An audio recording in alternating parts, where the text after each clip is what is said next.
کیا انہوں نے اپنے اوپر آسمان کی طرف نگاہ نہیں کی کہ ہم نے اس کو کیسے بنایا اور سجایا اور اس میں کوئی شگاف تک نہیں؟ اور زمین کو دیکھو، اسے ہم نے پھیلایا اور اس میں پہاڑ رکھ دیے اور اس میں ہر طرح کی خوشنما چیزیں اگائیں تاکہ رجوع لانے والے بندے ہدایت اور نصیحت حاصل کریں۔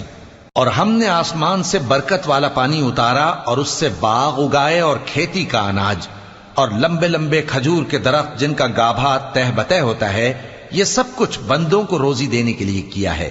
اور اس پانی سے ہم نے مردہ زمین کو زندہ کیا، بس اسی طرح قیامت کے روز نکل پڑنا ہے۔ ان سے پہلے نوح کی قوم اور کنویں والے اور سمود والے لوگ جھٹلا چکے ہیں، اور عاد اور فرعون اور لوط کے بھائی اور بن کے رہنے والے اور تبا کی قوم، غرض ہر ایک نے پیغمبروں کو جھٹلایا، تو ہماری دھمکی بھی پوری ہو کر رہی۔ تو کیا ہم پہلی بار پیدا کر کے تھک گئے؟